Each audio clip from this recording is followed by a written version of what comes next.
आवाज आ रही है? Yes sir. क्या पढ़ा था last topic?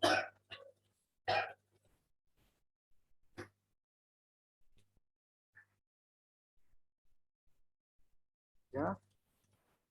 Electric?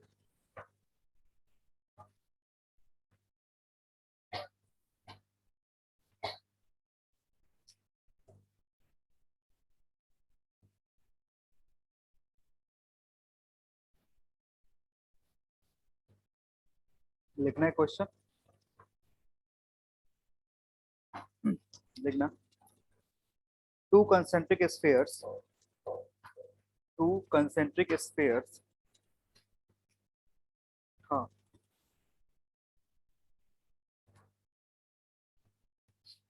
To concentric spheres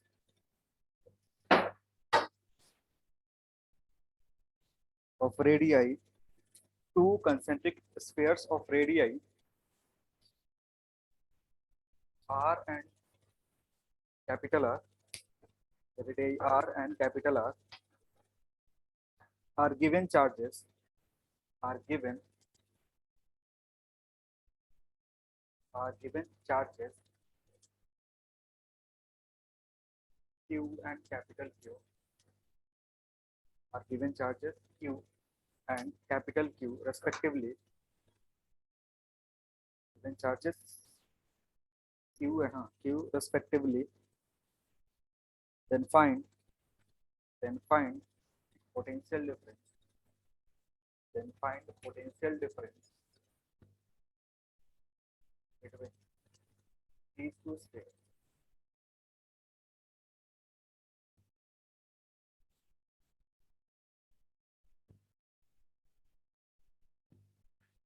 Then find potential difference between these two spheres.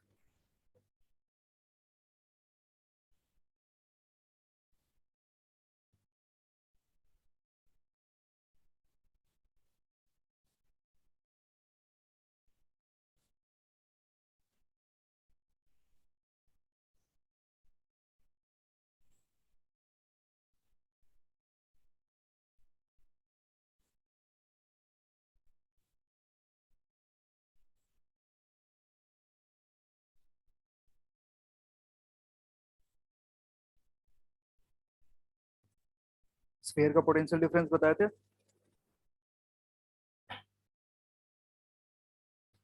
Sphere का पोटेंशियल कितना होता है वो कैलकुलेट करो, का डिफरेंस निकालो। दो स्फीयर है, दोनों के लिए पोटेंशियल आएगा, इसका डिफरेंस।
होगा।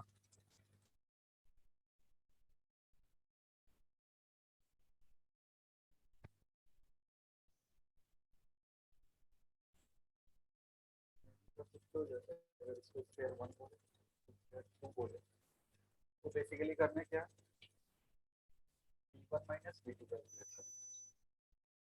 ठीक है, v1 माइनस v2 जो होगा पोटेंशियल डिफरेंस बताएगा। देखो पहले तुमको v1 कैलकुलेट करना पड़ेगा। v1 जो होगा वो समझना है पहले, v1 में कितना कितना।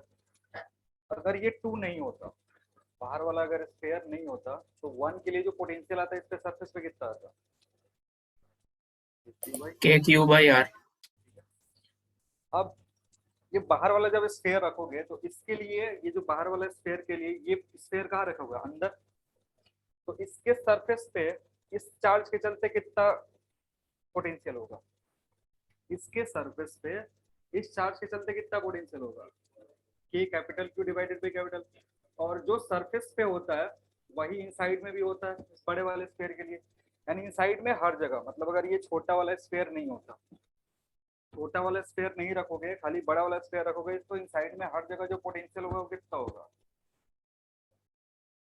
के क्यू बाई, ये वैल्यू कंट्रीब्यूट करेगा तो V1 का जो वैल्यू होगा it will be K capital Q divided by R, ये V1 दे देगा। अब नेक्स्ट हमें क्या कैलकुलेट करना है, बड़े वाले स्फेयर का पोटेंशियल। V2 अगर पता चल जाएगा तो डिफरेंस निकाल लेंगे। तो V2 कैलकुलेट कर लिए, अगर बस ये ही होता, बड़ा वाला स्फेयर ही बस होता, तो उसके लिए कितना पोटेंशियल आता, सरफेस पे जो पोटेंशियल आता वो के क्यू डिवाइडेड बाई आर आता। लेकिन अगर छोटा वाला स्फेयर यहाँ रख दोगे, इसका रेडियस आर है, स्मॉल आर, और इस पे चार्ज क्यों है, इस स्फेयर के चलते भी इस पे पोटेंशियल आएगा, क्योंकि ये सारे जो पॉइंट्स है ये इसके रिस्पेक्ट में कहाँ के पॉइंट्स है, आउटसाइड पे रखे हुए हैं। इस छोटे वाले स्फेयर के रिस्पेक्ट में ये कहाँ रखा हुआ है, आउटसाइड में रखा हुआ है। और आउटसाइड पॉइंट के लिए जो वैल्यू होता है कितना होता है, इसके लिए देखोगे तो ये रेडियस कंसीडर करना पड़ेगा। तो इट विल बी के small Q divided by capital R. क्योंकि इस छोटे वाले स्फेयर के लिए हर एक जो पॉइंट है इस स्फेयर पे वो कहाँ पे है, इसके रेस्पेक्ट में आउटसाइड पॉइंट के लिए। तो आउटसाइड पॉइंट के लिए फॉर्मूला क्या होता है, के Q charge on this sphere divided by the distance between centre and the point. तो पॉइंट से और सेंटर का डिस्टेंस कितना है, कैपिटल आर। तो ये V1 ये V2 यहाँ पुट करेंगे तो क्या दिखेगा तुम्हें, अगर डेल्टा V कैलकुलेट करोगे तो it will be K Q R plus K Q divided by R minus K Q by R minus, दो टर्म कैंसिल आउट हो जाएगा, ये वाला टर्म एक दूसरे को कैंसिल आउट कर देगा, तो बचेगा तुम्हारे पास, हमारे पास बचेगा के क्यू 1/r माइनस 1।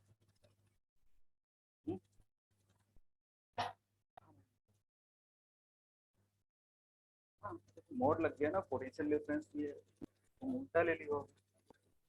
हाँ ठीक है,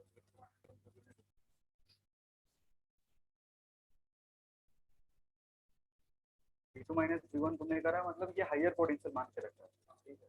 तो ये देखोगे तो ये जो चीज होगा V1 क्या है तुम्हारा, V1 हायर पोटेंशियल है, क्या है लोअर पोटेंशियल क्या है, तो ये पॉजिटिव है, ठीक है। तो देखो इसमें इंपॉर्टेंट चीज क्या है ना, कि जो भी पोटेंशियल डिफरेंस है कंसेंट्रिक स्फीयर के बीच में, ये दोनों कंसेंट्रिक स्फीयर के बीच में, वो किस पे डिपेंड कर रहा है, ओनली ऑन इंटरनल चार्ज। ये जो चार्ज है ये कहाँ पे है, छोटे वाले स्फीयर पे है, इनसाइड वाले स्फीयर में। बाहर वाला जो चार्ज है क्यू, ये कहीं दिख रहा है इधर, नहीं दिख रहा है। तो इसमें तुम कुछ भी चार्ज जो अभी क्यू है, कुछ देर बाद यहाँ पे डेल्टा क्यू उठा के या क्यू डैश उठा करके रख दो, क्यू डबल डैश उठा करके रख दो, कुछ भी बाहर वाले पे चार्ज रखोगे ना, पोटेंशियल डिफरेंस में कोई फर्क नहीं पड़ेगा। इन दोनों का जो पोटेंशियल डिफरेंस होगा it is independent of charge on the outer sphere. तो कभी भी अगर कंसेंट्रिक, दो कंसेंट्रिक स्फीयर दिए हुए हैं और उसका पोटेंशियल डिफरेंस चेंज करना है, तो चेंज करने के लिए ये जो चार्ज होगा उसको क्या करना पड़ेगा, चेंज करना पड़ेगा, क्योंकि वो चेंज होगा तभी जा करके पोटेंशियल डिफरेंस चेंज होगा। इंडिविजुअल पोटेंशियल चेंज हो सकता है क्योंकि उसके लिए फॉर्मूला इंडिविजुअली ये है, लेकिन जब पोटेंशियल डिफरेंस निकालते हैं तो आउटर वाले चार्ज का इफेक्ट क्या हो जाता है, कैंसिल आउट हो जाता है, ठीक है। तो नोट में इसके नीचे लिख लेना, potential difference between two concentric spheres, potential difference between two concentric spheres, potential difference between two concentric spheres, two concentric spheres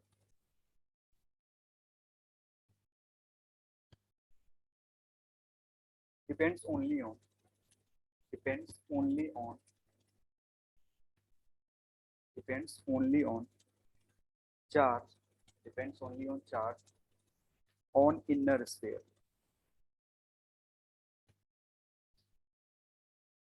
depends only on charge on inner sphere, inner वाले स्फीयर पे जो charge होगा उसके ऊपर। अब यहाँ से एक कंसेप्ट आता है, अगर इन दोनों को ज्वाइन करोगे,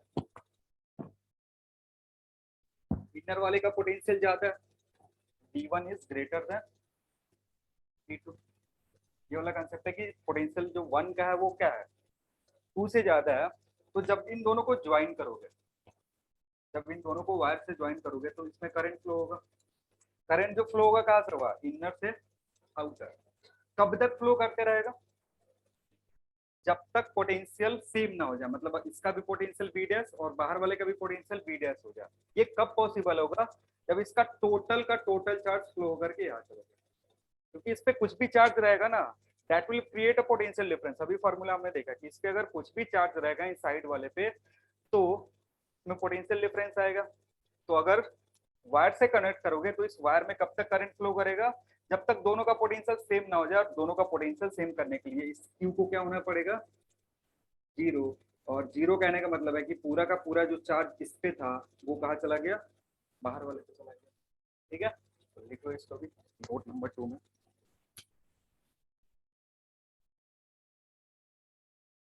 when when when they are connected, when they are connected with a wire, they are connected with a wire, with a wire, current will flow from, current will flow from, current will flow from inner sphere to outer sphere, inner sphere to outer sphere, inner sphere to outer sphere, until until charge on it, until charge on it becomes zero। ठीक है, कि इस condition में जो potential difference होगा वो कितना हो चार्ज ऑन जाएगा, इट के बाद क्या, until charge on it, until charge on it becomes zero, zero हो जाएगा। तो ब्रैकेट में लिख लो, because because because in this case, because in this case there will be no potential difference, because in this case there will be no potential difference। क्योंकि अगर potential difference होता तो फिर करंट फ्लो होता, current flow नहीं हो रहा है, इसका मतलब पूरा का पूरा चार्ज का आउट करके चला गया, बाहर चला गया। क्यू की वैल्यू जैसे ही जीरो होगी डेल्टा ई जीरो हो जाएगा, पोटेंशियल जीरो हो जाएगा।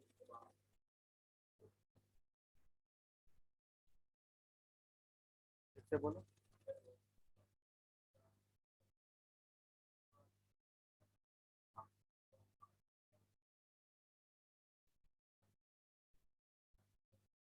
हाँ वही तो बोल रहे हैं कि यहाँ का पोटेंशियल बी और यहाँ का पोटेंशियल बी अगर हो जाए तो करंट फ्लो नहीं होगा, तो इसका मतलब डेल्टा बी जीरो। और डेल्टा बी जीरो होने के लिए इसमें कोई चेंज नहीं होना चाहिए। ये स्फीयर अंदर रखा हुआ है, अब सोचो ये स्फीयर जो है ये अंदर रखा हुआ है, ये इस पे पोटेंशियल होने के लिए इसका इस पे चार्ज होना जरूरी है। क्यों, इस पे चार्ज होना जरूरी नहीं है, क्योंकि ये जो बाहर वाले स्फीयर है इस पे अगर चार्ज कैपिटल क्यू है तो इस पूरे रीजन में पोटेंशियल कितना होगा, होगा ना। तो ये कहाँ रखा हुआ है, रीजन में रखा हुआ है, एक ऐसे रीजन में जहाँ हर पॉइंट पे पोटेंशियल कितना है। तो इस पे चार्ज रहे या ना रहे इस पे पोटेंशियल होगा, ठीक है। लेकिन अगर इस पे चार्ज रखोगे ना तब जो पोटेंशियल आएगा उसमें दो पार्ट दिखेंगे, एक बाहर वाले के चलते और एक इसके चलते थे। लेकिन जब डिफरेंस निकालते हैं तो ये वाला वैल्यू इससे कैंसिल आउट कर देता है, इसके चलते आउटर वाले चार्ज का जो इफेक्ट है वो क्या होता है, पोटेंशियल डिफरेंस पे नहीं दिखता है, खाली इनर वाले का दिखता है। तो अगर इनर पे से पूरा चार्ज हटा दोगे तो फिर पोटेंशियल डिफरेंस कितना हो जाएगा, पोटेंशियल डिफरेंस जीरो हो जाएगा। तो वही तो बोल रहे हैं, तुम क्या सोच रहे हो फिर। एक और सवाल लिखना, two symmetrical rings, two symmetrical rings, each of radius r, two symmetrical rings, each of radius R, each of radius R,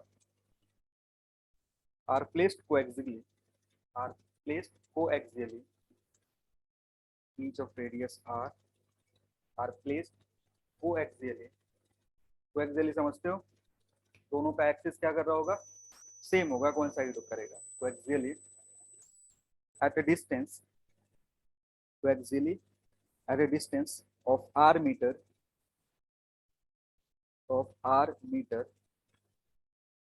full stop. These rings are given, these rings are given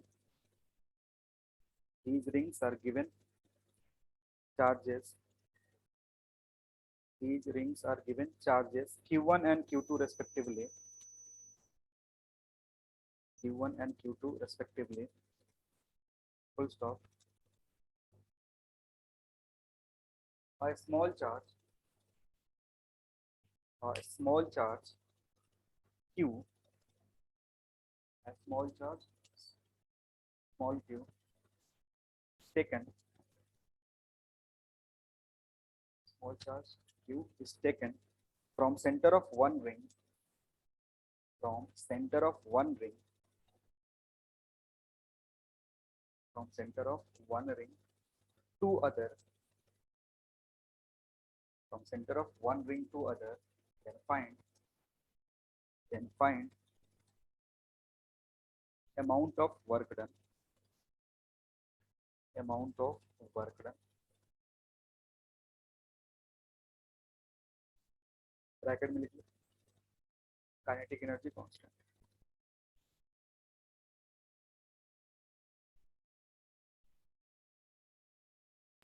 sir यही वाला question इस बार gravitation में था ना? इसी type का question था gravitation में.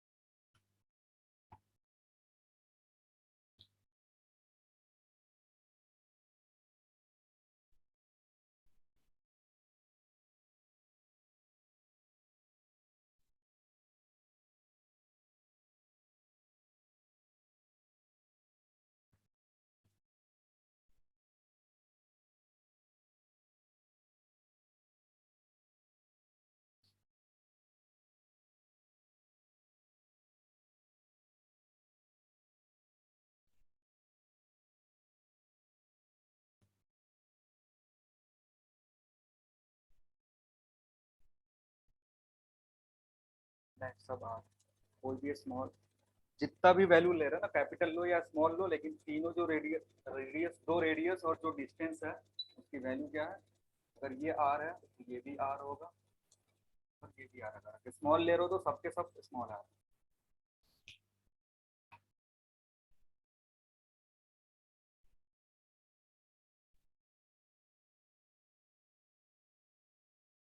जल्दी करो, इतना टाइम क्यों वेस्ट करते हो, क्या पढ़ा है.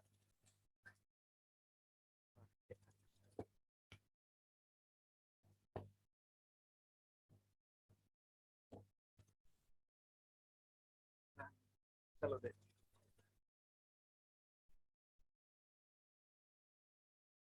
एक रिंग दिया हुआ, एक दूसरा रिंग दिया हुआ है, दोनों का जो रेडियस है वो सेम है, साथ ही साथ इनके बीच का सेंटर डिस्टेंस कितना है वो भी सेम ही है, एक्स क्यू ले रहा है. आर ही दिया हुआ है क्वेश्चन में, तो एक्स क्यू लोगे. तो मान लो कि यहाँ का पोटेंशियल V1 है, पे चार्ज Q1, और यहाँ पे पोटेंशियल जो है कितना V2 है, और इस पे चार्ज कितना है Q2 है. ठीक है, अब देखो कोई भी चार्ज को, कोई स्मॉलर चार्ज को यहाँ से अगर यहाँ उठा करके रखोगे तो क्या करना पड़ेगा, वर्क करना पड़ेगा. और वर्क जो होगा it will B Q into delta V. जो भी वर्क होता है एक पॉइंट को फील्ड में से उठा करके किसी और पॉइंट पे रखना, मतलब फील्ड में ही एक पॉइंट से दूसरे पॉइंट पे मोशन करते हैं तो पोटेंशियल डिफरेंस क्रिएट होता है. और अगर चार्ज को उठा करके रखोगे तो चार्ज से मल्टीप्लाई करोगे तो वही टर्म क्या दे देगा, वर्क डन. तो जो डेफिनेशन था पोटेंशियल डिफरेंस का वो क्या था, work done on unit charge. तो यहाँ पे यूनिट चार्ज नहीं है, कौन सा चार्ज है, क्यू है. तो क्यू को अगर पोटेंशियल डिफरेंस से मल्टीप्लाई कर दोगे तो क्या दे देगा, वर्क डन. तो तुम्हें मेन काम क्या है, पोटेंशियल डिफरेंस कैलकुलेट करना, V2 माइनस V1, यही करना. तो समझो V1 V2 अगर निकालना है, अगर मान लो ये रिंग नहीं होता, ये जो रिंग है ये अगर नहीं होता तो इस पे पोटेंशियल कितना होता, इस रिंग के चलते उसके सेंटर पे पोटेंशियल कितना होगा,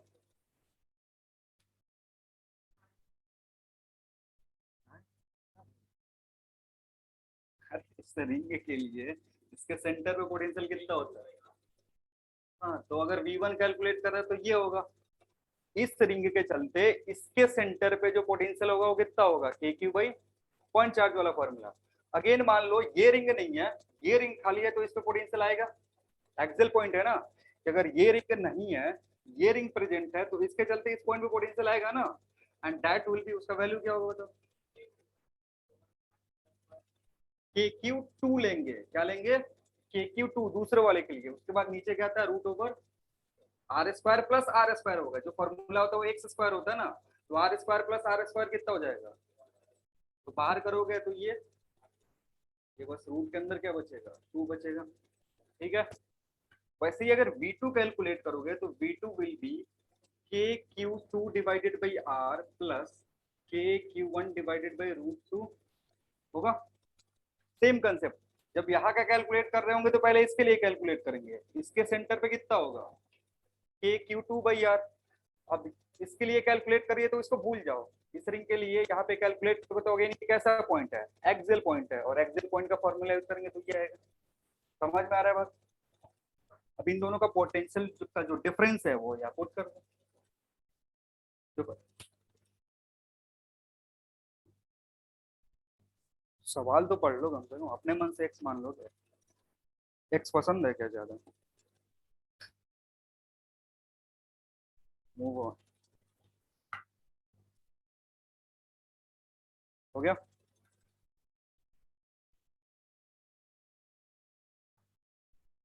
हाँ, 2 टर्म आएगा,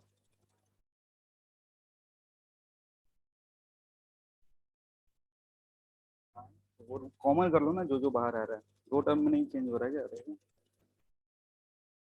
एक मिनट देख लेंगे, 2 टर्म में आ रहा है, ऐसा क्वेश्चन दिया था ग्रेविटेशन में, सेम चीज ग्रेविटेशन में दिया था।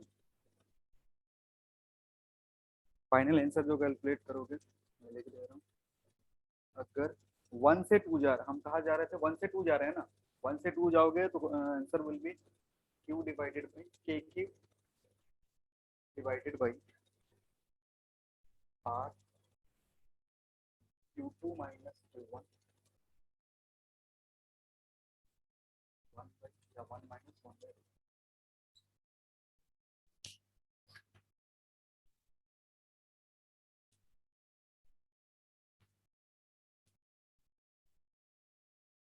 ठीक है,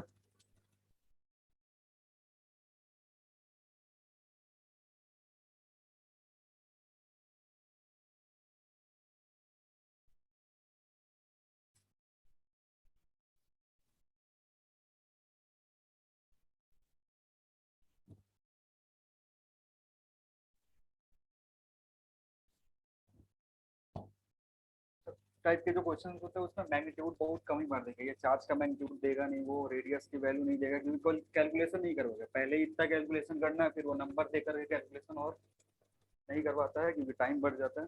तो इसी टाइप के सवाल पूछेगा वो, जिसमें लेटर से काम चला लेगा। नेक्स्ट हेडिंग लिखेंगे, potential energy, electrostatic potential energy.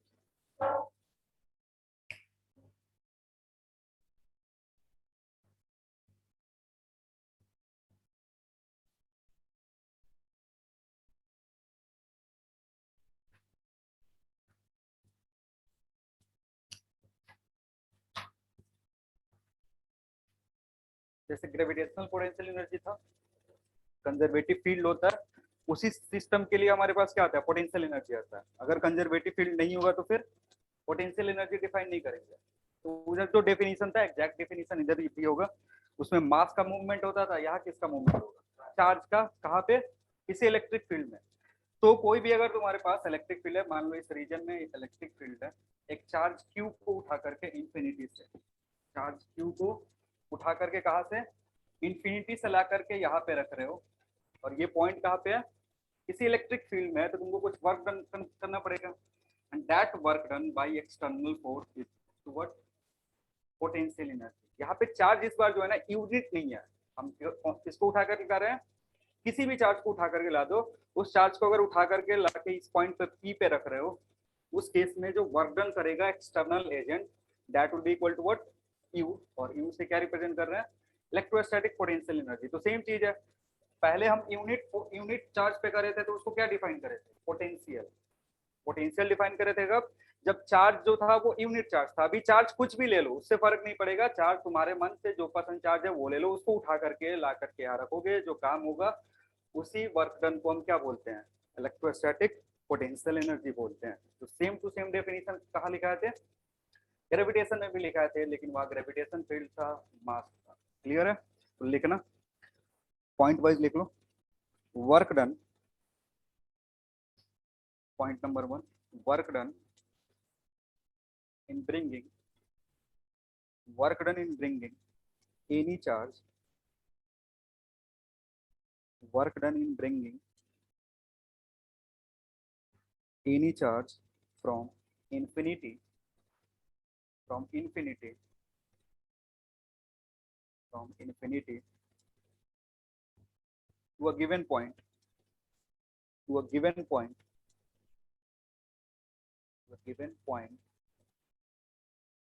in an electric field, to a given point in an electric field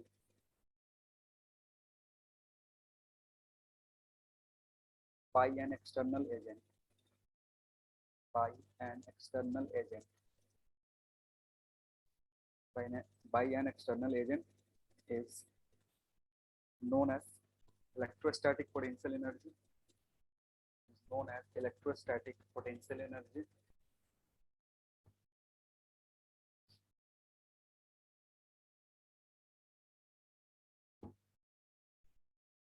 mathematically इसको दो तरीके से लिख सकते हो, जो पोटेंशियल एनर्जी है यू, इधर it can be written as plus of work done by external force या फिर minus of work done by electric field.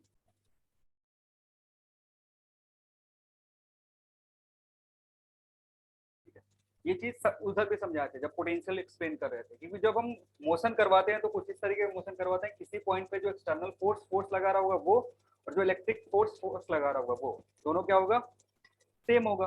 दोनों सेम होता है मैग्नीट्यूड वाइज, लेकिन डायरेक्शन दोनों का अपोजिट होगा। अगर इस डायरेक्शन में इलेक्ट्रिक फील्ड के चलते फोर्स लग रहा है, इस डायरेक्शन में एक्सटर्नल फोर्स लग रहा है, तो दोनों का मैग्नीट्यूड सेम है, दोनों के चलते दोनों का जो डायरेक्शन है वो क्या अलग अलग है, इसलिए वर्क डन जो ये करेगा उसके रेस्पेक्ट में इसके चलते वर्क डन कितना होगा, नेगेटिव। तो इसका डेफिनेशन दो तरीके से हो सकता है कि वर्क डन जो कर रहा है कौन, एक्सटर्नल एजेंट, वो जस्ट किसके बराबर हो जाएगा, पोटेंशियल एनर्जी के बराबर, या फिर जो वर्क डन कौन कर रहा है, इलेक्ट्रिक फील्ड कर रहा है, उसका नेगेटिव किसके बराबर होगा, पोटेंशियल एनर्जी के बराबर। ठीक है, देख लो ये भी।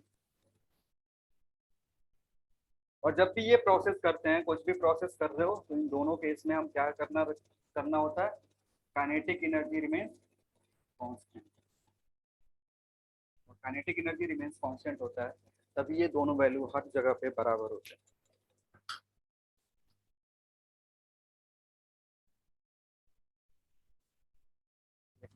Next point, if a charge small q, a charge small q, if a charge small q is taken from infinity, if a charge small q is taken from infinity and placed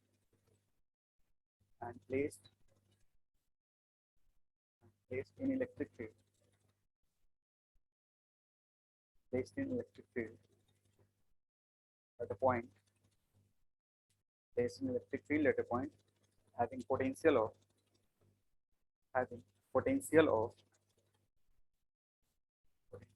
p, having potential of p, then electrostatic potential energy, then electrostatic potential energy of the charge, then electrostatic potential energy of the charge given as E equals to Q into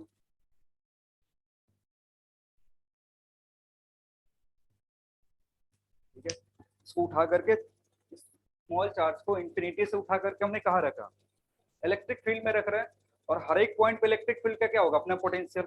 तो अगर जिस point पे तुम रख रहे हो उसका potential कितना है, ही है, तो फिर जो इलेक्ट्रोस्टैटिक पोटेंशियल एनर्जी होगा उस चार्ज का कितना हो जाएगा, इनटू। अब ये जो चीज है it can B negative, it can B positive also. ये जो टर्म है ये नेगेटिव भी हो सकता है, पॉजिटिव भी हो सकता है, डिपेंड किस पे करेगा, मैग्नीट्यूड जो भी तुम्हारा इसका साइन है, क्यू के साइन पे और ई के साइन में। तो इट कैन बी, इसमें पहले ध्यान देना है कि प्लेस या put all quantities with proper sign.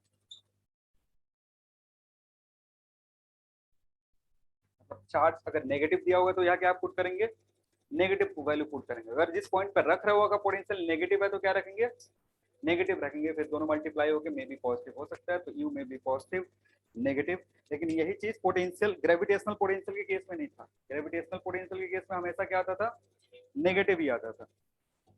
लिख लो नोट नहीं था, इट में बी पॉजिटिव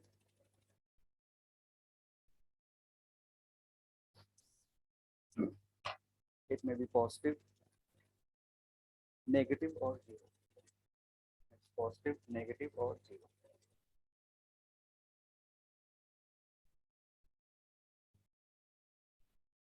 जिस पॉइंट पे भी पोटेंशियल जीरो होगा उस पॉइंट पे चार्ज को ले जा करके रखो, कोई फर्क नहीं पड़ता। अगर मान लो इस पॉइंट पे हम ला करके रख रहे हैं, इस पॉइंट पे अगर पोटेंशियल जीरो है, मैंने एक चार्ज को इनफिनिटी से उठा करके यहाँ ला करके रखा, तो वर्क डन कितना करा, जीरो।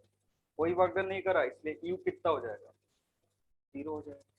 तो जीरो भी हो सकता है, पॉजिटिव भी हो सकता है, नेगेटिव भी हो सकता है। तुमको ध्यान रखना है कि V का साइन और Q का साइन उसके अकॉर्डिंगली डिफाइन करना।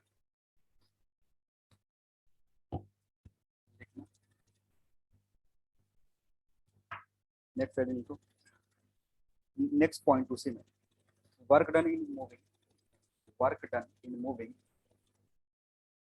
Work done in moving, work done in moving a point charge, work done in moving a point charge, work done in moving a point charge with constant speed, work done in moving a point charge with constant speed is equal to change in potential energy, equal to change in potential energy, equal to change in potential energy of the charge.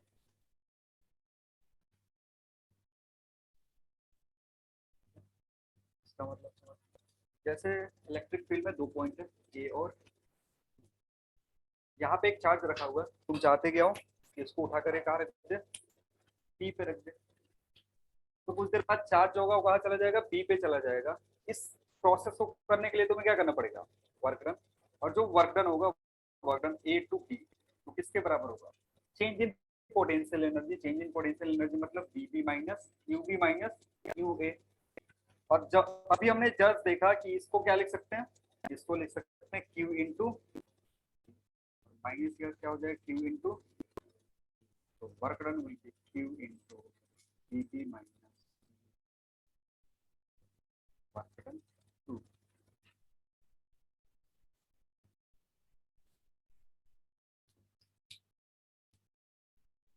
लेकिन condition क्या है कि जो भी motion करवा रहे हैं उसमें काइनेटिक एनर्जी का चेंज नहीं देख रहे हैं। अगर काइनेटिक एनर्जी का चेंज देखोगे फिर उसके लिए conservation of mechanical energy use करना पड़ेगा।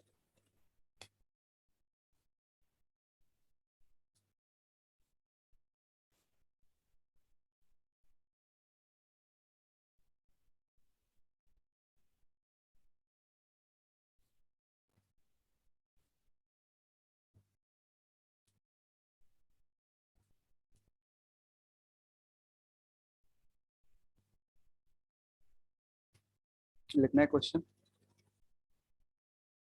What will be the change in potential energy, what will be the change in potential energy, what will be the change of potential energy of charge q3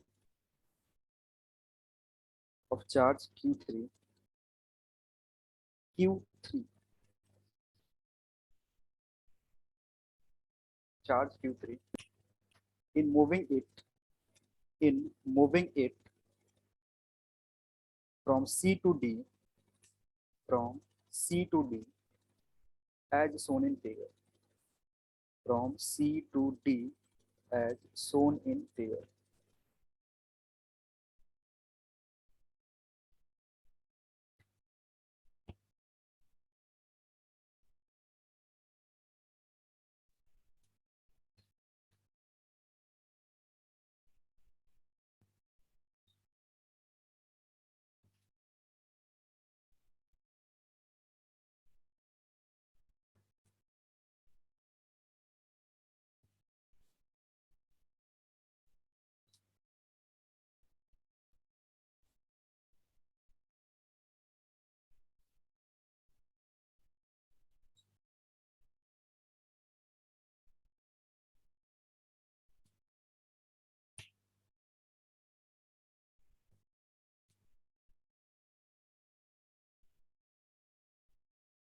Q1 Q2 Q3 का value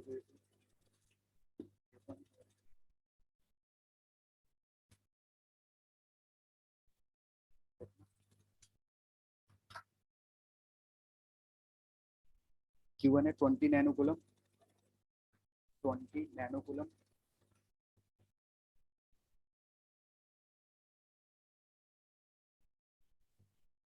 Q2 है 4 नैनोकूलम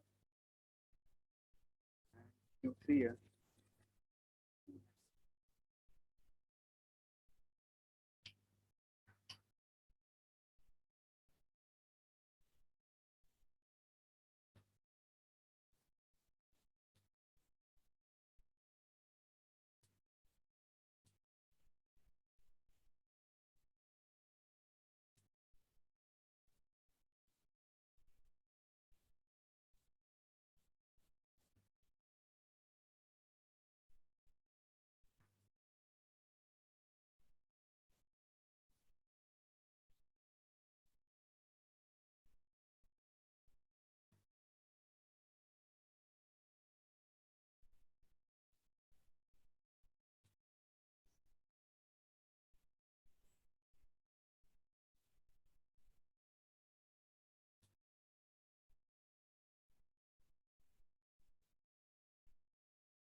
तो करो ऐसे खाली photo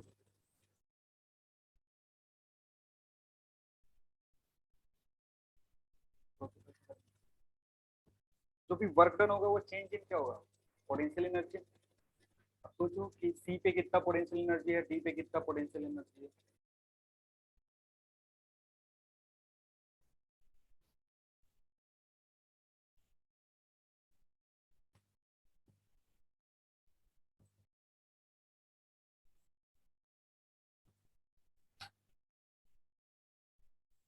चलो calculate करते हैं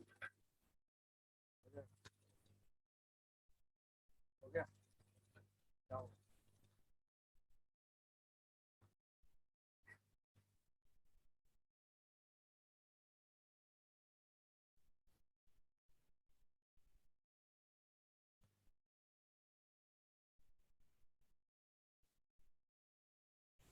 तो क्या कैलकुलेशन कर रहे हो।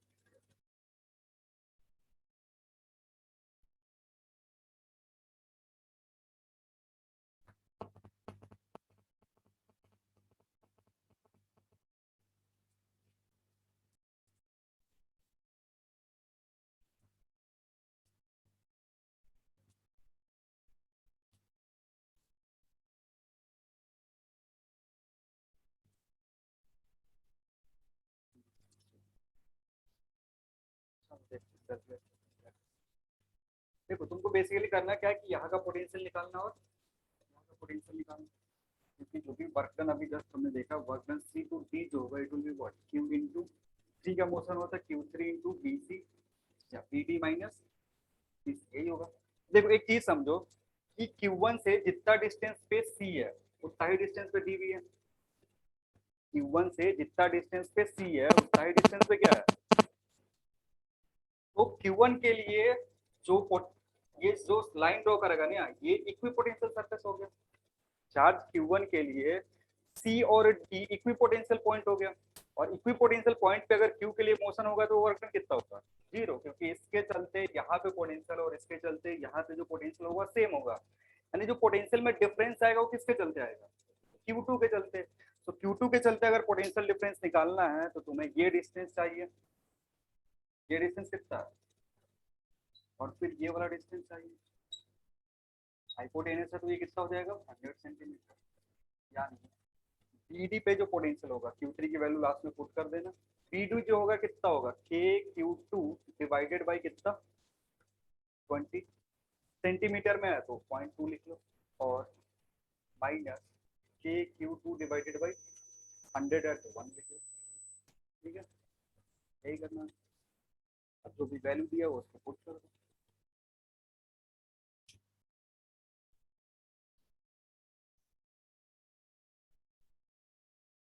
मतलब फालतू में चार्ज Q1 लेके चल रहे हो, Q1 क्यों लेकर के चलना है। हाँ, तो वहीं पे क्यों काटना, दिमाग में काट लो ना। इतना आप सोच नहीं पाओगे तो फिर टाइम वेस्ट होगा, फिर बाहर आके बोलोगे सर पेपर बहुत लेंदी था।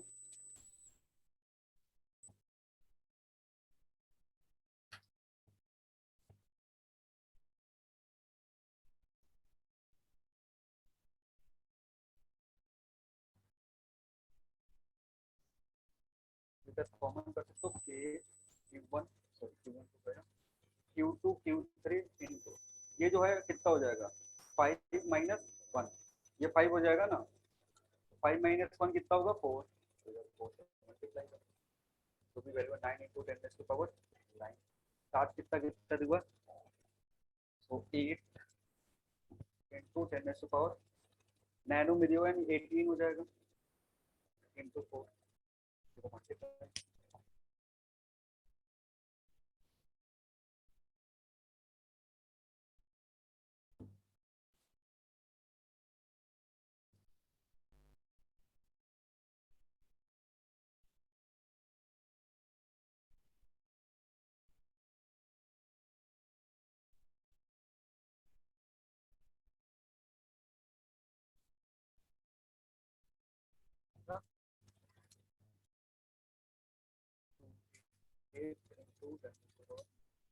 या फिर 2.88 इंटू 10 पावर 7 में लिख सकते हो।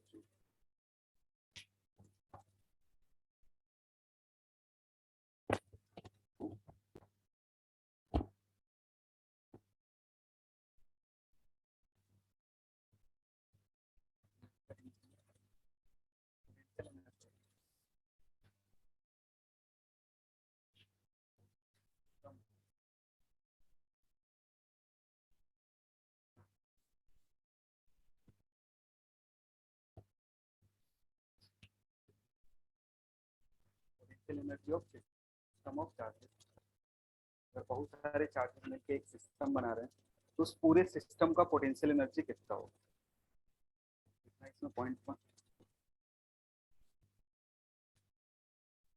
It is the work done bye it is the work done by external agent, the work done by external agent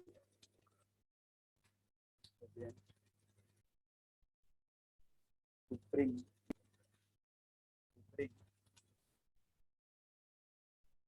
to bring charges of the system, to bring charges of the system, to bring charges of the system, charges of the system from infinity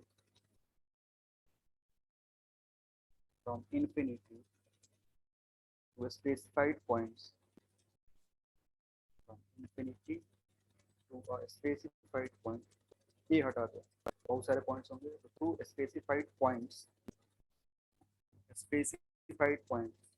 to form the given system, form the given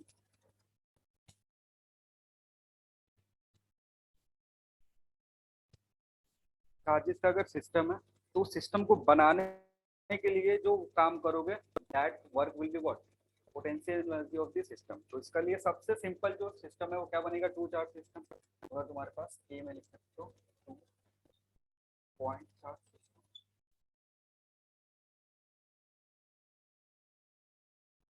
two point charge मतलब ऐसा कोई Q1 और Q2 रखा हुआ है, ये दोनों एक सिस्टम बना रहे हैं, इन दोनों के बीच में डिस्टेंस कितना है, आर है। तो ये जो सिस्टम है इसका जो पोटेंशियल एनर्जी होगा वो कितना होगा। तो फॉर्मूला सिंपल होता है, Q जो होगा it will B K Q1 Q2 divided by. अब इसमें हो क्या रहा है ना कि ये पहले जब ये सिस्टम बना है तो ये चार्जेस को उठा करके हम ला के रखे होंगे, ये चार्ज यहाँ पे ला करके रखेंगे, ये चार्ज यहाँ पर के ला करके रखे होंगे, तब जाकर ये सिस्टम फॉर्म बना होगा। तो जब चार्ज उठा करके ला रहे हैं तो वो वर्क डन करना पड़ रहा है and that work done is what जो अल्टीमेटली इसमें चेंज हो जाता है। तो मान लो अगर ये 2 पॉइंट है, पॉइंट 1 पे उठा करके हमें Q1 को रखना था, पॉइंट 2 पे उठा करके क्या करना था Q2 पे रखना था, और इन दोनों के बीच में डिस्टेंस कितना आर है। इनिशियली जो Q1 Q2 होगा वो कहाँ रखा होगा, इंफिनिटी पे। इनिशियली ये जो Q1 एंड Q2 है ये कहाँ रखा हुआ है, इंफिनिटी पे रखा हुआ, मतलब एक दूसरे से इंटरेक्शन नहीं हो रहा है, दूर दूर रखा हुआ है। तो तुम क्या करो, चार्ज को उठा करके यहाँ रख दो, फिर दूसरे चार्ज को ला करके यहाँ रख दो, किसी को भी पहले उठा कर ला सकते हैं, Q1 को ला करके पहले रख दो या Q2 को ला करके रख दो, उससे फर्क नहीं पड़ेगा। फिर बाद में जो चार्ज बच रहा है उसको ला करके रख दो। मान लो अगर मैं Q1 को उठा करके ला के यहाँ रखता हूँ तो कितना वर्क डन करना पड़ेगा, कुछ नहीं, क्योंकि अगर Q1 इंफिनिटी पे है, अभी ये जो रीजन है यहाँ पे इलेक्ट्रिक फील्ड है नहीं है, तो इसको जीरो इलेक्ट्रिक फील्ड से उठा करके मैं कहाँ रख रहा हूँ, जीरो इलेक्ट्रिक फील्ड में ही रख रहा हूँ, तो वर्क डन कितना करना पड़ेगा, जीरो। तो इस केस में जो वर्क डन होगा वो जीरो होगा। नेक्स्ट वजह, अब इस चार्ज को तुमने ला करके यहाँ पुट कर दिया, इंफिनिटी से इसको उठा करके यहाँ पुट कर दिया, जिसमें तुम्हें कोई भी वर्क डन नहीं करना पड़ा। अब बचा क्या तुम्हारे पास, Q2 बचा। लेकिन अब Q2 को जब यहाँ उठा करके रखोगे ना तो अब इस रीजन में इलेक्ट्रिक फील्ड आ गया, ये जो रीजन बचा हुआ है इसमें इलेक्ट्रिक फील्ड आ गया, किसके चलते, Q1 के चलते। और Q1 के चलते जब इलेक्ट्रिक फील्ड आ गया तो पॉइंट 2 पे इसके चलते पोटेंशियल आ जाएगा। तो अगर इसके चलते पोटेंशियल आएगा तो यहाँ पे V1 हो जाएगा, और V1 की जो वैल्यू होगी वो कितनी होगी, K Q1 बाई आर। अब इसको उठा करके ला करके यहाँ रखोगे, इस चार्ज को उठा करके ला करके यहाँ रखोगे, जिस पॉइंट पर रख रहे हो उस पर कुछ पोटेंशियल है, और उस पॉइंट का पोटेंशियल अगर ये है तो उसमें सिंपली 4 से मल्टीप्लाई कर दोगे तो वही वर्क डन हो जाएगा। अभी जस्ट पढ़ के आ रहे हैं कि वर्क डन क्या होगा, वर्क डन होता है Q इंटू V, जिस पॉइंट पे रख रहे हैं उसका पोटेंशियल। तो अब जहाँ रखोगे ना Q2 को, वहां पे पहले से पोटेंशियल जनरेट हो गया, किसके चलते, Q1 के चलते। तो जो वर्क डन होगा 2 के लिए it will B Q2 into V होगा, और Q2 V है तुम्हारा K Q1 divided by R। तो वर्क डन 2 जो होगा it will B K Q1 Q2 divided by R। सो अगर नेट वर्क डन देखोगे तो net work done W1 plus W2, लेकिन W1 कितना है, 0, इधर कोई वर्क ही नहीं कर रहे हैं। W2 जो है वो कितना है यहाँ वैल्यू, तो अल्टीमेटली तुम्हारे पास क्या बचेगा, K Q1 Q2 divided by R, और इसी को क्या बोलते हैं, potential energy of this system, जो सिस्टम फॉर्म कर रहे हैं उसका कितना पोटेंशियल एनर्जी होगा। तो कभी भी अगर 2.4 सिस्टम दिया हुआ है और पूछ रहा है पोटेंशियल एनर्जी, फॉर्मूला यूज कर दो K Q1 Q2 divided by R। ठीक है, लिख लो जल्दी से।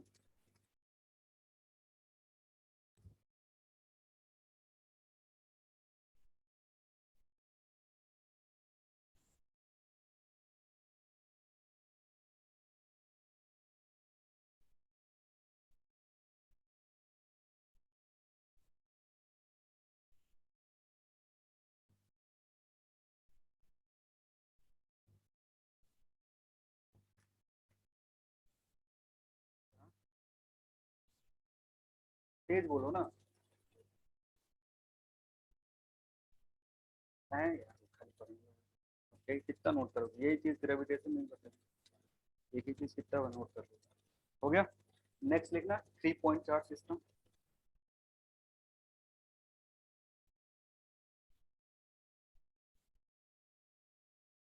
3.4 सिस्टम, 3.4 सिस्टम है तो सिस्टम को बनाने के लिए वर्क डन करना पड़ेगा।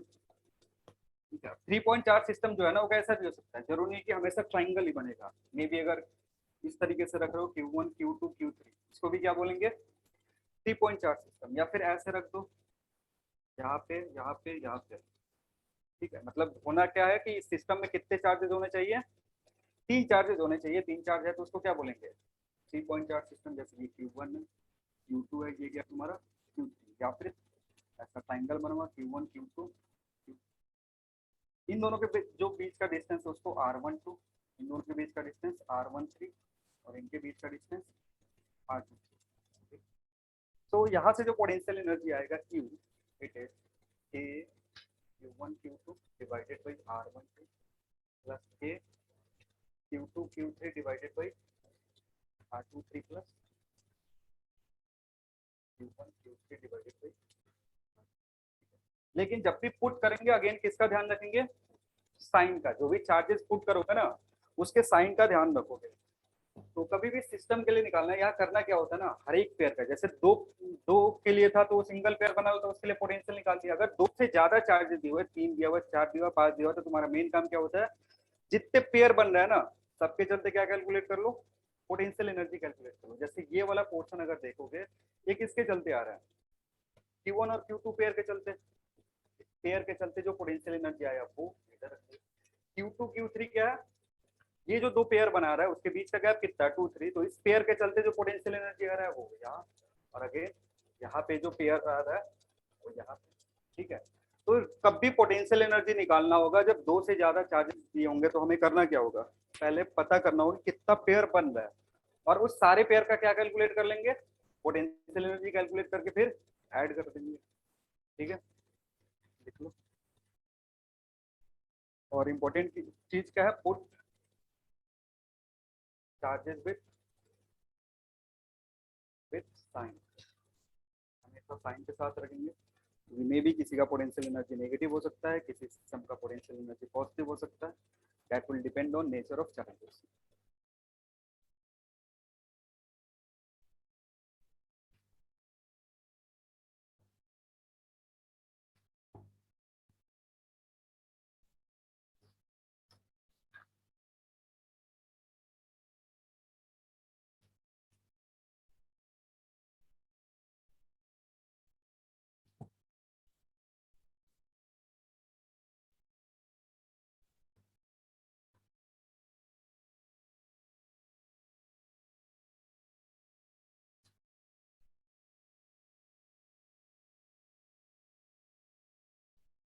हो गया,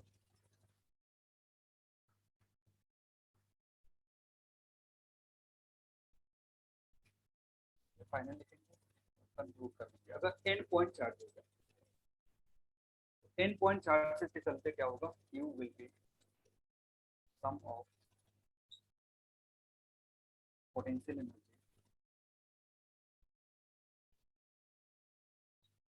ड्यू टू ईच पेयर। जितने भी पेयर बन रहे होंगे सबका पोटेंशियल एनर्जी क्या करेंगे, सम कर देंगे, तो हमें जो टोटल पोटेंशियल एनर्जी मिलेगा वो इन चार्जेस के लिए मिलता है।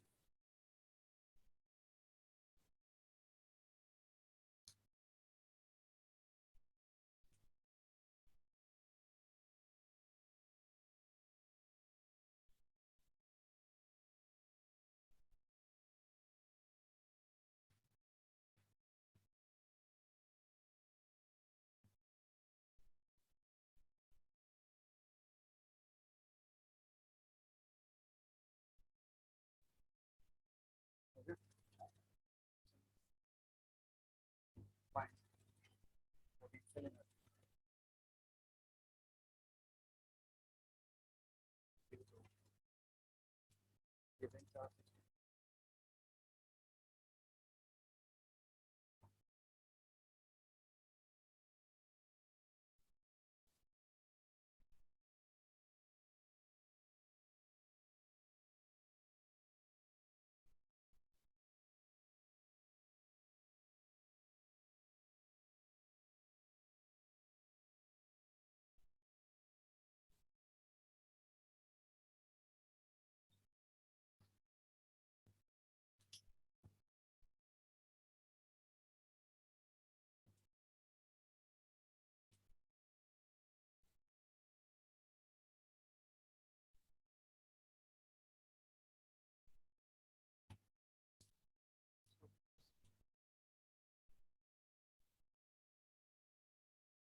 सेंट्रॉइड पे रखा हुआ है।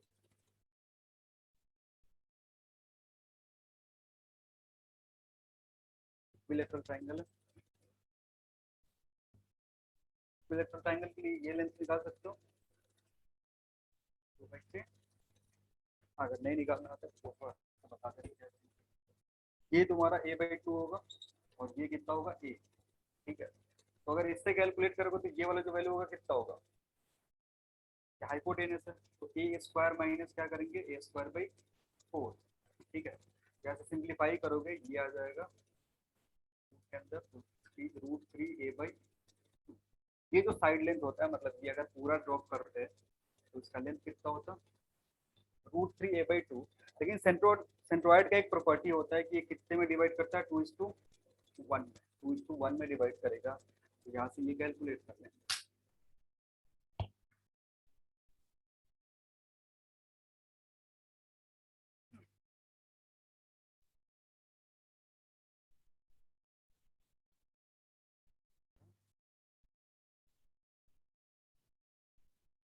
x की जो वैल्यू होगी कितनी हो जाएगी a/2√3।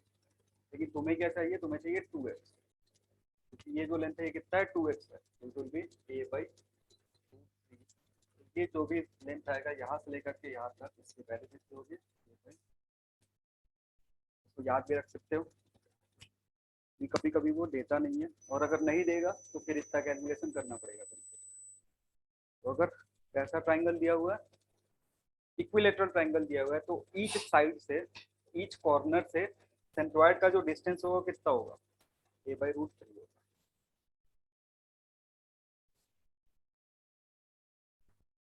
कितने पेयर बनेंगे यहाँ पे, 6 पेयर, क्योंकि चार्जेस जो है 4 है और 4 चार्ज के लिए कितना पेयर बनता है, OC2 फॉर्मूला से कैलकुलेट करोगे 4 पेयर बने, 6 पेयर बनेगा। 6 पेयर में अब देखोगे तो एक पेयर यहाँ, एक पेयर इधर और एक पेयर, ये तीनों पेयर जो है आइडेंटिकल है।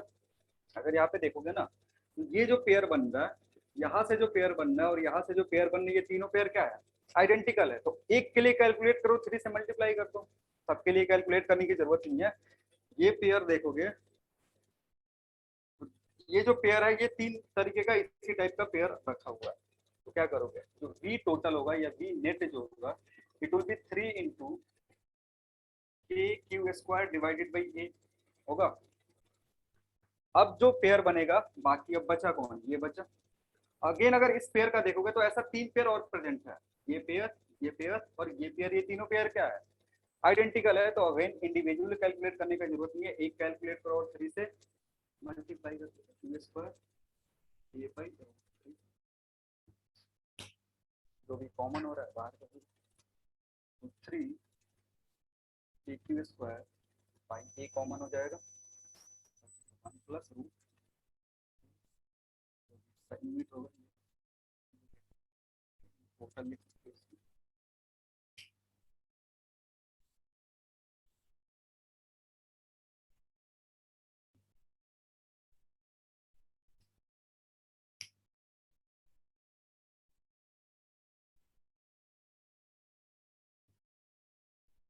तो जो भी क्वेश्चन दिया हो ना इस तरीके का, जिसमें 4 चार्जेस हो, 5 चार्जेस हो, उसमें एक तरीके का ऐसा मतलब सीक्वेंस देगा कि जो पेयर बनना होगा ना, कुछ पेयर के आइडेंटिकल हो जाएगा। जैसे यहाँ पे देखा, अलग से हमें 6 का 6 निकालने की जरूरत नहीं है, हमें कितना निकालने की जरूरत है, 2 ही के चलते निकालने की जरूरत है। इसमें 3 से मल्टीप्लाई कर दिया, क्यों, क्योंकि उसी तरीके का 3 अरेंजमेंट है। सिमिलरली इसमें 3 से मल्टीप्लाई कर दिया, क्योंकि एक ही टाइप का 3 अरेंजमेंट है। तो इंडिविजुअली हर बार कैलकुलेट करके लिखने का जरूरत नहीं है, एक का कैलकुलेट करो 3 से मल्टीप्लाई कर दो, ठीक है।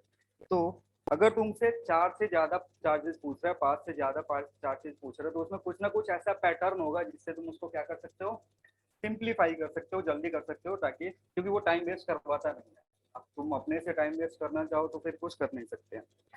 अब इसमें भी क्या होता है कि स्पेशल केस होता है कि अगर ऑल चार्जेस जो है, स्पेशल केस ये है कि सारे चार्जेस जो है अरेंजमेंट आइडेंटिकल है, हर एक चार्ज पे बैठ के देख रहे हो और अरेंजमेंट तुमको कैसा दिख रहा है, आइडेंटिकल दिख रहा है। तो उस केस के लिए हमें सिंपली क्या करना होता है, एक कैलकुलेट करो और n/2 से डिवाइड कर दो। मतलब अगर n चार्जेस तुमको दिए हुए हैं और उस अरेंजमेंट में कुछ इस तरीके का सिचुएशन है, जैसे एक एग्जांपल दे रहे हैं क्यूब का। ये जो क्यूब है इसके कॉर्नर पे चार्ज रखा हुआ है, यहाँ पे हर जगह। अब किसी भी चार्ज पे बैठ के देखोगे ना, तो जो अरेंजमेंट होगा वो क्या होगा, सेम दिखेगा। अगर कोई इस पे बैठता है तो उसको क्या क्या दिख रहा है वो देख लो। कोई इस पे बैठेगा तो उसको पास में दिखेगा ए डिस्टेंस पे 2 चार्ज, 3 चार्ज। ए डिस्टेंस पे कितना चार्ज दिख रहा होगा, 3 चार्ज। सिमिलरली डायगोनली अपोजिट एक चार्ज दिख रहा होगा और 2 चार्जेस √2a डिस्टेंस पे। यही फिनोमेना हर एक चार्ज पे बैठोगे तो होगा। तुम यहाँ बैठ जाओ, यहाँ बैठ जाओ, यहाँ बैठ जाओ, हर एक चार्ज को क्या दिखेगा कि उससे 3 चार्जेस कितने की दूरी पे है, 3a डिस्टेंस पे है, और 2 चार्जेस √2a डिस्टेंस पे, और एक चार्ज कितने डिस्टेंस पे है, √3a डिस्टेंस पे है।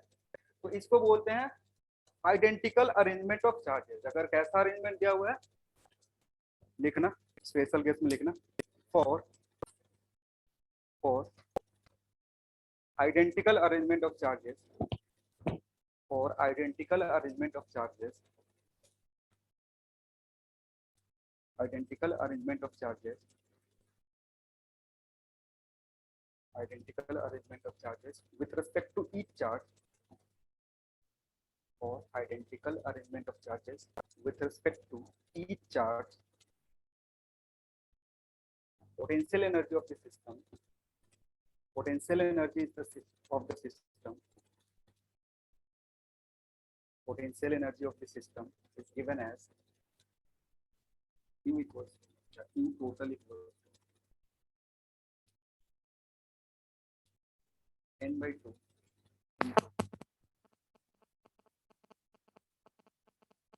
all pair formed by potential energy of 4 pairs formed by a single charge.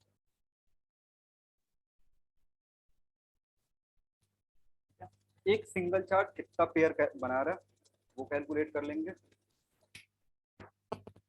उसमें क्या से मल्टीप्लाई कर दोगे, n/2 से मल्टीप्लाई कर।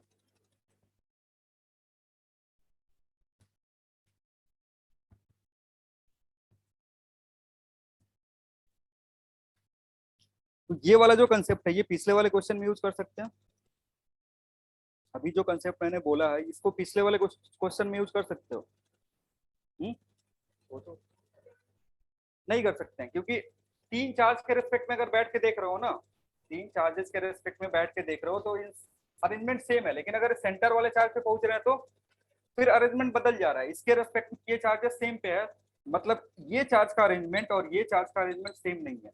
क्योंकि इससे अगर देखोगे तो इस चार्ज के रेस्पेक्ट में 2 चार्ज कितने डिस्टेंस पे है, ए डिस्टेंस पे, और एक चार्ज कितने डिस्टेंस पे है, a/√3 डिस्टेंस पे। अब ये दोनों फॉलो कर रहे हैं इसको, लेकिन ये तीसरा फॉलो नहीं कर रहा है, क्योंकि इसके रेस्पेक्ट में देखोगे तो इसके रेस्पेक्ट में सारे चार्जेस कितने डिस्टेंस पे है, a/√3 के डिस्टेंस पे। यानी ये फॉर्मूला इसमें यूज नहीं कर सकते। ये फॉर्मूला यूज करने के लिए मोस्ट ऑफ द केसेस तुमको रेगुलर पॉलीगन देगा। जैसे एग्जांपल क्या है, अगर कॉर्नर्स ऑफ रेगुलर पॉलीगन है, तुम्हारे पास रेगुलर पॉलीगन है और रेगुलर पॉलीगन के हर एक कॉर्नर पे चार्जेस रखा हुआ है। जैसे इस पे चार्ज रखो, इस पे चार्ज रखो, यहाँ यहाँ यहाँ। इस पे अगर बैठ करके किसी भी एक के रेस्पेक्ट में देखोगे ना, तो जो अरेंजमेंट दिखेगा वो कैसा दिखेगा, आइडेंटिकल दिखेगा, सिमेट्रिक दिखेगा। तो अब इस केस के लिए तुम क्या कर सकते हो, ये फॉर्मूला लगा सकते हो। तो रेगुलर पॉलीगन हो गया, या फिर तुम्हारे पास क्यूब हो गया, क्यूब के लिए ये वाला फॉर्मूला यूज करेंगे। अगेन यही सेम टू सेम चीज पढ़ाए थे उधर ग्रेविटेशन में, याद है। हाँ, तो ये फॉर्मूला यूज कर सकते हो। चलो, पोटेंशियल एनर्जी कम, टाइम बचा, बहुत टाइम बचा है।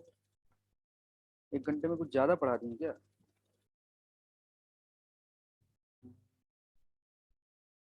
चलो फिर लिखो, आज लग रहा खत्म ना हो जाए।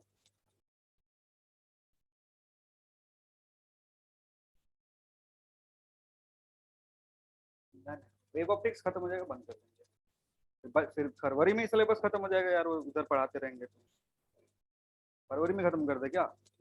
हाँ, तो फिर आराम से उधर खत्म हो जाएगा, वेव ऑप्टिक्स क्लास बंद कर देंगे।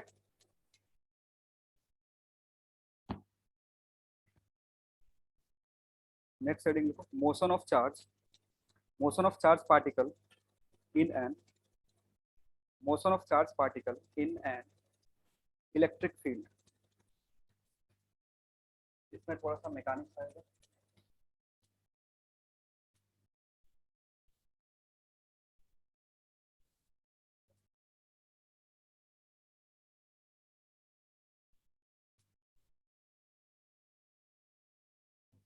पार्टिकल, मान लो इस रीजन में इलेक्ट्रिक फील्ड है, यहाँ पे एक चार्ज मोशन कर रहा है, चार्ज मूव कर रहा है, ठीक है। तो जो भी फोर्सेस लग रहे होंगे चार्ज पे,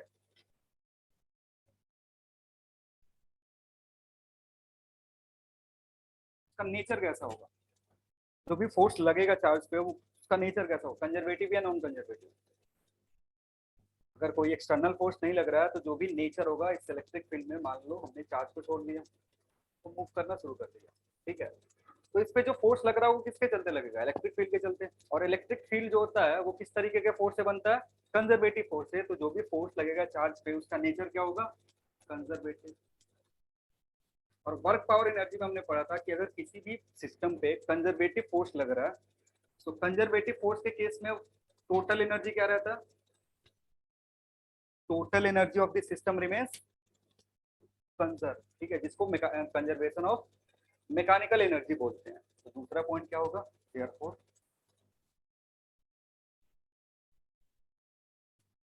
देखना, second point, therefore conservation of mechanical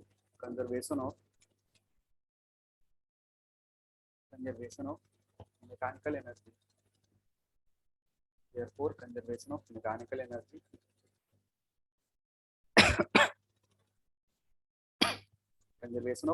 energy can be applied. और क्यों अप्लाई कर रहे हैं? क्योंकि फोर्स का नेचर कैसा है? अगर एक्सटर्नल फोर्स लगा दोगे फिर नहीं लगा सकते। एक्सटर्नल फोर्स अगर लगा दोगे तो एनर्जी कंजर्व कर सकते हैं, फिर उस केस में नहीं कर सकते। अगर मोशन और चार्ज का only due to electric field, तब हम क्या कर सकते हैं? तब कंजर्वेशन ऑफ मैकेनिकल एनर्जी लगा सकते हैं। और कंजर्वेशन ऑफ मैकेनिकल एनर्जी कहने क्या मतलब है? That is total energy at point 1 बराबर होगा किसके? टोटल एनर्जी एट पॉइंट 2 के। और टोटल एनर्जी में किसका किसका पार्ट होता है? Kinetic energy at 1 plus potential energy at 1 बराबर किसके होना चाहिए? 2 प्लस पोटेंशियल एनर्जी एट 2।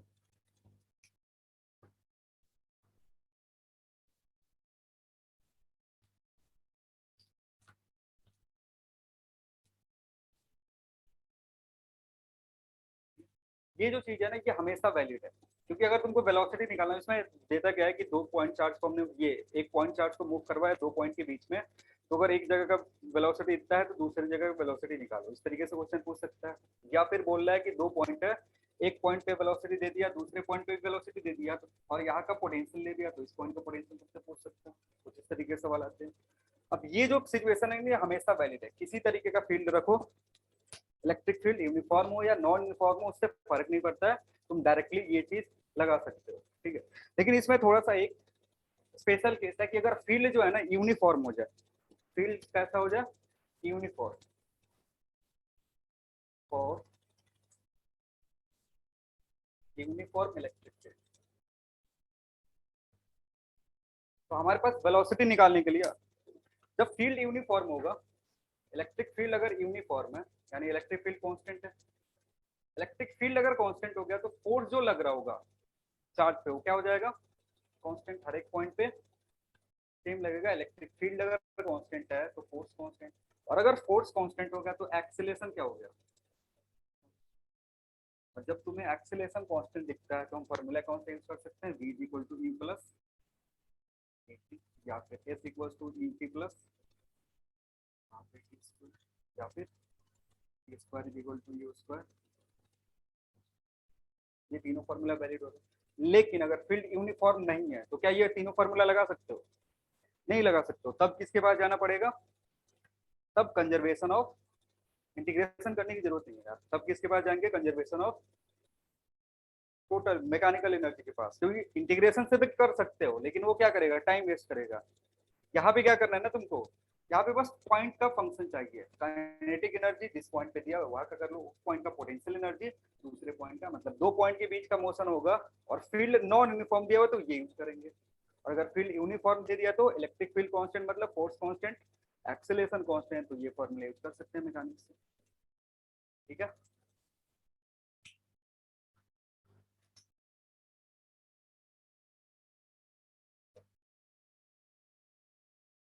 लिखना एक सवाल। An electron is accelerated. An electron is accelerated. An electron is accelerated through a potential difference of. An electron is accelerated through a potential difference of 10 electron volt. 10 electron volt from rest. From rest. Then what will be the velocity? Then what will be the velocity acquired by the electron? Then what will be the velocity acquired by the electron?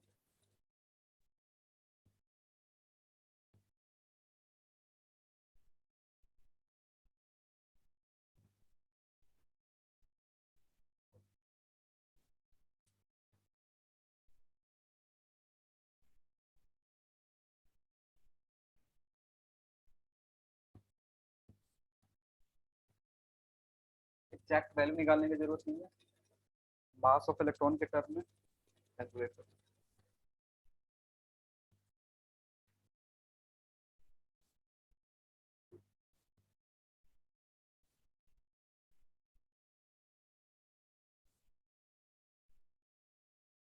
चल एक समझा दे रहे हैं।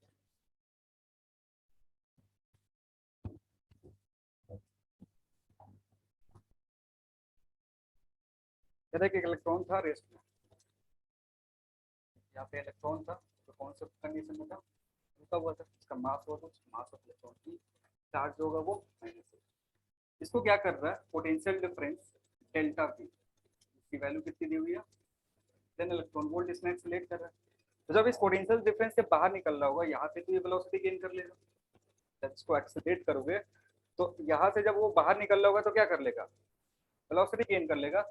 ये point 1 है और ये point कितना है 2 है। तो इस केस में kinetic energy at 1 plus potential energy at 1 बराबर किसका होना चाहिए, kinetic energy at 2 plus potential energy at 2। ये तो 0 है, ये क्या है तुम्हारा 0 है।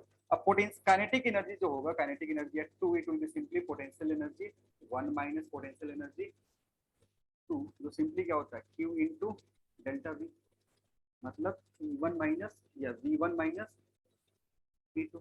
ठीक है, अब ये जो चीज है ना वो दे दिया यहाँ पे, ये जो टर्म है कहाँ दे दिया यहाँ पे। तो kinetic energy at 2 which is half mv2 square बराबर किसके हो जाएगा Q की वैल्यू कितनी होगी E into potential difference 10 electron volt. तो सिंप्लीफाई करोगे V2 की वैल्यू कितनी हो जाएगी 2 E या 2 10 20 मल्टीप्लाई कर दो, 20 square divided by mass.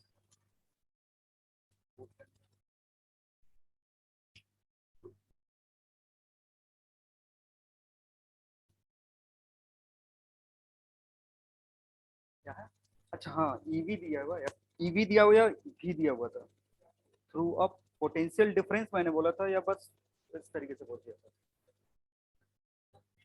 Potential difference of 10, नहीं तो उसको हटा दो, पोटेंशियल डिफरेंस बोला हुआ है ना।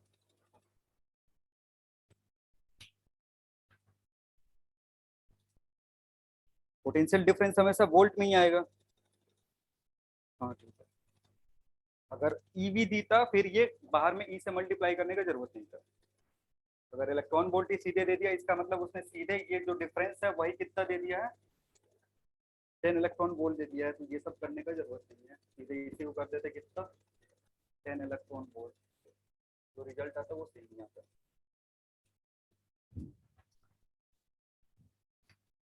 चलो इस टाइप के सवाल होंगे मॉड्यूल में, कर लेना। नेक्स्ट एक और टॉपिक बचा हुआ है, and that is electric dipole. लिखो कितना टाइम बचा, अभी आधा घंटा बचा। खत्म हो रहा है तो हम क्या कर रहे हैं? हाँ, तो थोड़ा ही कुछ छोड़, सब पढ़ा ही रहे हैं यार, फिर भी टाइम इतना जल्दी खत्म हो रहा है। सवाल भी करवा रहे हैं। समय रुक गया है। बोरिंग क्लास में समय रुक ही जाता है। लिखो इलेक्ट्रिक डाइपोल। आज छोड़ दे, लिख लो हेडिंग सबसे। Electric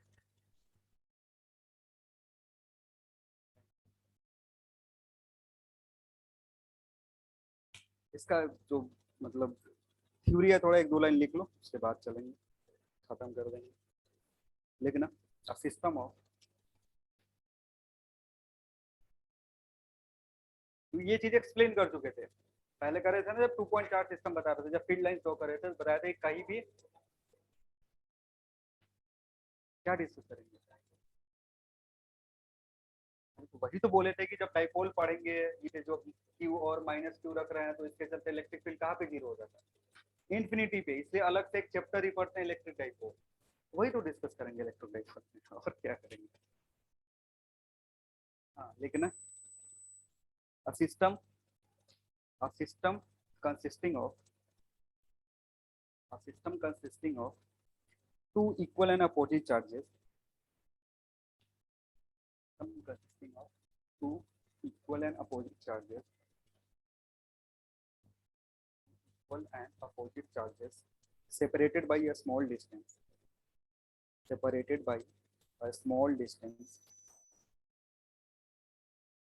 is called an electric dipole. Separated by a small distance, known as, yeah, is called electric dipole. दो चार्ज होने चाहिए, दोनों का मैग्नीट्यूड क्या होगा? सेम होगा, और टाइम होगा या नेचर होगा, कैसा होगा? अपोजिट। के बीच में डिस्टेंस होगा, और डिस्टेंस को जानबूझ करके 2a ले रहे हैं। 2a क्या है तुम्हारा? डिस्टेंस है। ये 2a क्यों ले रहे हैं, वो जब कैलकुलेशन करते हैं तो तुमको पता चल जाएगा, करेंगे तो सही। अब कोई भी डाइपोल है ना, जब सारा कैलकुलेशन हम कर रहे थे, जब सारी चीजें कैलकुलेट कर रहे थे, जैसे इलेक्ट्रिक फील्ड कैलकुलेट करेंगे इसके लिए, और पोटेंशियल कैलकुलेट करेंगे, तो ये जब दोनों का कैलकुलेशन कर रहे थे ना, तो एक हमें टर्म दिख रहा था। वो टर्म मतलब ये भी कैलकुलेट कर तो भी दिखा, ये कैलकुलेट करे तो भी दिखा, तो उसके लिए हमने एक अलग से क्वांटिटी डिफाइन कर दिया, फिजिकल क्वांटिटी डिफाइन कर दिया, जिसको हम बोलते हैं electric dipole moment. Electric dipole moment क्या होता है, लिख लो नेक्स्ट पॉइंट में लिखना, electric dipole moment. Electric dipole moment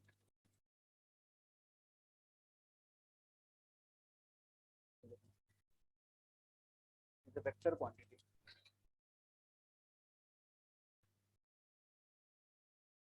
It's a vector quantity. Vector quantity which is used. The vector quantity is used for dipoles. Used for dipoles. Used for electric dipoles. Used for electric dipoles. Having magnitude. Having magnitude. Magnitude equal to. Magnitude equal to product of. Product of. Product of. Product of magnitude of any charge. Product of magnitude of any charge and separation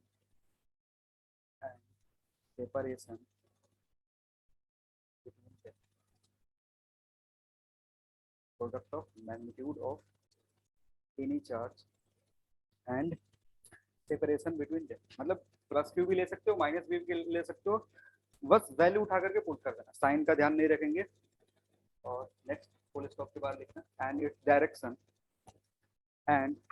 direction is from and its direction is from negative from negative charge to positive charge. अब ये सारी चीजें जो है ये pre defined है, क्योंकि क्यों आई थी, मैंने बोला कि इलेक्ट्रिक फील्ड जब निकाल रहे हैं और पोटेंशियल कैलकुलेट करे थे तो एक टर्म हमें क्या मिला था, इन दोनों में कॉमन मिल रहा था, और उस टर्म को हमने क्या कर दिया, एक अलग से फिजिकल क्वांटिटी डिफाइन कर दिया, and that quantity is known as what, dipole moment या इलेक्ट्रिक डाइपोल मोमेंट। तो डाइपोल मोमेंट जो भी है ये कैसा क्वांटिटी है, वेक्टर क्वांटिटी है। डाइपोल मोमेंट कैसा क्वांटिटी होगा, वेक्टर क्वांटिटी, इसको रिप्रेजेंट करते हैं पी वेक्टर से। और कोई भी क्वांटिटी, वेक्टर क्वांटिटी के पास दो चीजें होंगी, मैग्नीट्यूड और साथ ही साथ डायरेक्शन। तो इसका जो मैग्नीट्यूड होगा वो कितना होगा, मैग्नीट्यूड होगा किसी एक चार्ज का मैग्नीट्यूड इनटू सेपरेशन, और सेपरेशन हमने कितना लिया हुआ है, जो फिगर ड्रॉ करा था उसमें देख लेना, सेपरेशन कितना 2 है, और फिगर के अकॉर्डिंग देखोगे ये प्लस क्यू और अगर ये माइनस क्यू है, ठीक है, तो इसका डायरेक्शन किधर होगा, माइनस क्यू से प्लस क्यू, ई वेक्टर का डायरेक्शन।